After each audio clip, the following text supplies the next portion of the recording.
Hi, I'm Mark Cleghorn, the training director for the Xperience Group, and today we've got another behind the camera interview, and this time it's with Andrew Winter. Hi, Andrew. How are you, sir? Hi, Mark. I'm very well. Thank you for having me. Good, good. Andrew is one of our specialist kind of dog and equine photographers throughout the Xperience Group, anyway. And it's just Andrew, I wanted kind of people to get to know you, because often when they're looking to actually book in a shoot or whatever it would be, they'll be looking at somebody's photographs, they'll be looking at somebody's website, but really people buy from people. We know that, you know that, and you're one of the nicest guys you can ever meet. So I wanted them to know a bit about you. So tell us a little bit about you and tell us a little bit about the business and where you're based, can you? So I'm based in Surrey. I live in a village called Cranley, which is touted to be England's largest village, although it's expanded so much. It's a big debate at the moment, so it's all touchy. But we're nestled in the middle of the Surrey Hills, close to the Sussex border, and I'm surrounded by countryside and woods and rivers and streams, which is where I work. I'm very, very lucky to have the places around us where we can go. I work on location strictly. I don't have a studio, which is why these things are great, because I don't have a premises that you can kind of roll up to and have a look at. I have a website, which is andrewwinterphotography.com, and then I'm posting things on there. But that's generally it. I work with dogs and equine specifically. I've been doing that for years, and that's my main focus, my passion. So I stick with it. But I work solely on location. How did you first get into photography, and then how did you then start to specialize into dog and equine? Where did it all start, and then kind of how did it kind of turn a corner? So I've always had a camera like a lot of photographers, we tend to do it from birth. I mean, I've always had a camera in my hand since I was very young. The first photo I ever took that I was very happy with was in Cornwall of a cow. It was a happy mistake, but it was beautiful. I cut the cow's head in half, and I had St. Michael's Mount in the background, and I must have been about 7. So I've always been into photography. It's always interested me. I kind of lost my way with it a bit as I got older. I veered off into music a bit more. Still a very creative kind of passion of mine. And many years ago, I had a life-changing kind of experience. I was made redundant. A few other things happened and had to change the way I live my life. And I came into some pennies, and I went and bought a camera, and it reinvigorated my passion for photography. Everything is now digital, so the digital revolution is very interesting for me, because it's streamlined the creative process of photography. Is now incredibly similar to that of music. So the process I was used to with music, where you write a piece of music, you record it, you produce it, and then you perform it. Those 4 steps are the same in photography. You take the photo, you edit the photo, you prepare it for viewing, and then you share it with people. So I find that really interesting. They run parallel for me. Yeah. So it was an easy transition to move from music to photography in that respect. I just had to learn the skills. I'm being made redundant with time on my hands. I moved into a situation where I had a dog in the house. I had to walk the dog. So the dog went out with me, the camera went out with me, and I just used to photograph the dog after a while, and then just kept doing that. And then decided to get serious about it. People were commenting on my work. It's kind of, for me, most of the things I've done in my life have been just a natural progression, one thing after another. I never really dictated a direction. I just follow where my heart goes and where I go. So yeah, that's really it. Really, I just photograph my dogs. I photograph my friends' dogs. I took a course. I trained myself in how the camera works.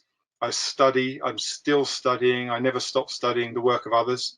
I'm always interested to see and learn about how images are created, how I can bring other genres into my work, and then it just kind of snowballed from there. I spent a long time in a like a wildlife sanctuary, photographing the animals there, little squirrels, things like that. Just getting used to animals that move really quick.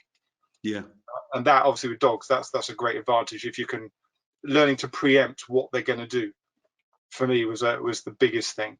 It's second guess, where the dog's going to go. So very good. What's the best bit of advice you can give to a client preparing to come to you for a shoot and things? Really, is there some little nugget? I always talk a lot with my clients in the run up to a shoot. So we plan ahead. I'll always discuss about the kind of images that they would like, and try and. I think the thing to do is to think about what kind of images they like. So quite often I'll ask them if they can send me, if they've seen something they particularly like somewhere. I like to see that, just so I know what they're expecting. And then, obviously the weather. The big one, the thing I always find myself saying is don't wear bright clothes. We're out in amongst the heather and the heath a lot of the time, or the trees and the forests, and we don't want bright red coats and yellow hats and things like that. I like to keep everything very muted so that we can blend the people in with the dogs. And just not to worry. Most of the people I work with, dog owners in particular, seem very self-conscious about being in photographs with their dog. And they book a photo shoot for their dog, and then they seem surprised that I'm asking them to be in the images as well. And I just tell them not to worry about it, really, because I can photograph them in a way where, or to the degree that they're happy with, if I need to. So often we do leg shots or, cuddle shots. So the dog is always, for me, the dog or the horse is always the center of attention, but I can manipulate the pose in such a way that the client looks fantastic, but is obviously not self-conscious. Yeah. And quite often it's done on the quiet as well, and then they're surprised when they see it. So that's always a nice thing, And then I think if they are considering artwork, to obviously just have a look around the house, think about where they might like to put things, and just to talk to me, really. A lot of it is just discussion before the shoot, so when they turn up, they know what to expect, they're completely at ease, and go from there. Brilliant, thank you. I know this is a hard question to answer, especially for such a humble guy, but what makes you kind of special compared to other photographers, do you think? And why is it important for you to be a portrait photographer? I think those kind of go hand in hand, I think.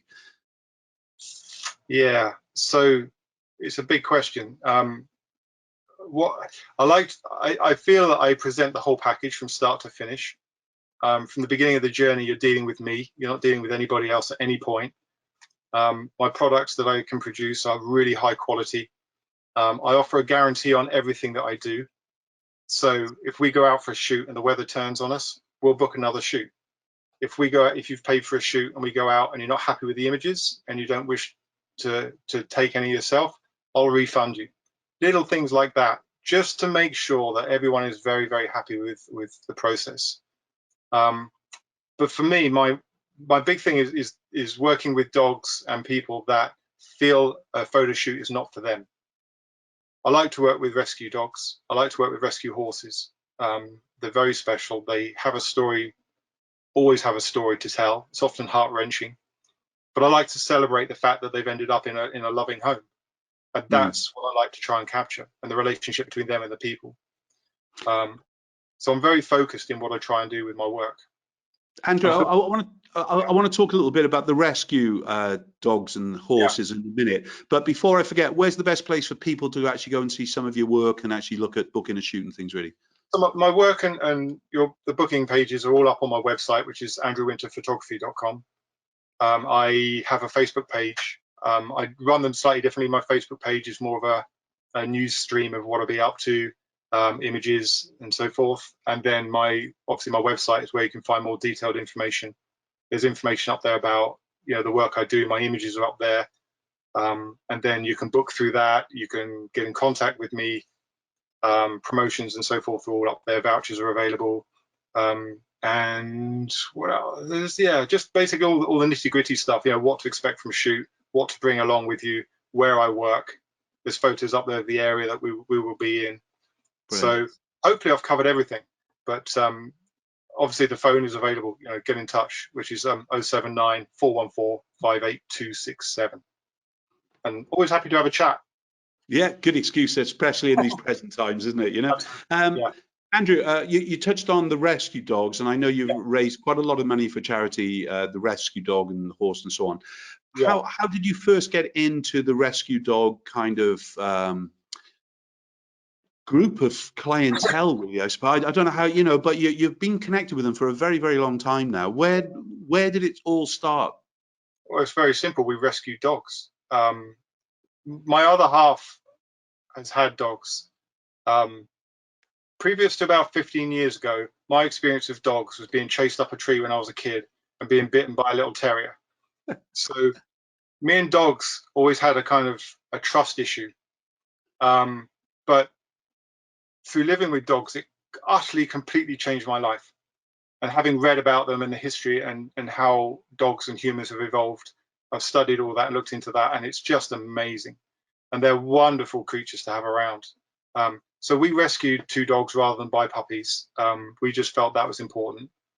My other half works for and does paperwork for a rescue charity. So we're quite in with them and tied with them. And it's just an important part of my work. I try and raise as much money every year as I can through promotions and so forth, just to help the charities along. And now it's the same with the horses. The horse work is something I've just started in the last 2 years, and I'm very lucky to be involved with a wonderful charity near us that rescue horses. So yeah, so that's that. It's just kind of the core of what I am and what I do. I love all dogs, but there's something very special when I'm face to face with a rescue dog who has a story. It's the story, I think, that I'm very interested in. I can hear the emotion in your voice, in fact, already. So somebody who doesn't even know you, I promise you, can hear what you're not saying from just actually the emotion that you're kind of sharing.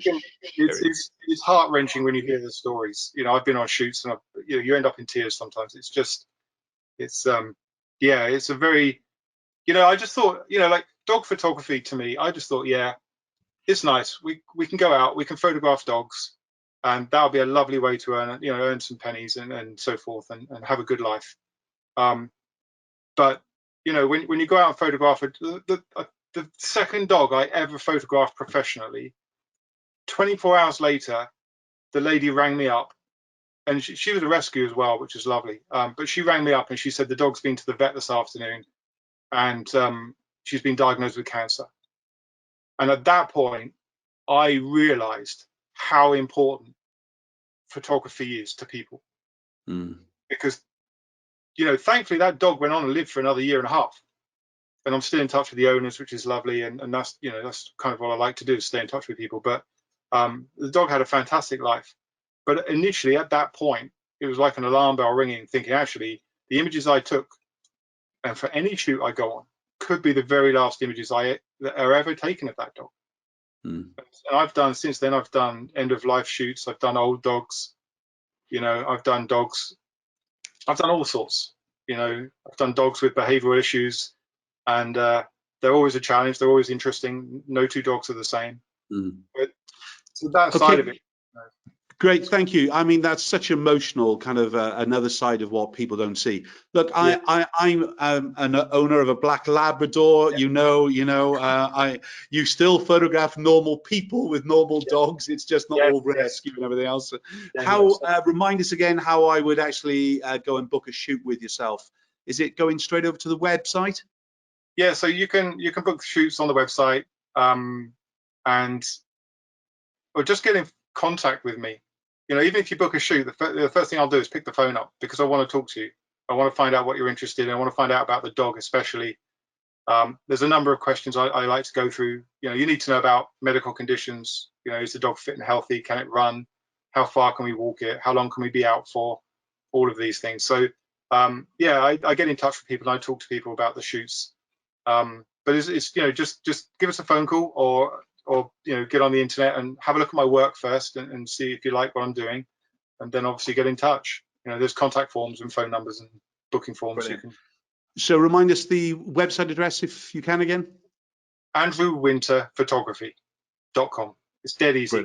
And it's the same right across everything. So so the website, Facebook and Instagram, it's the same thing, Andrew Winter Photography.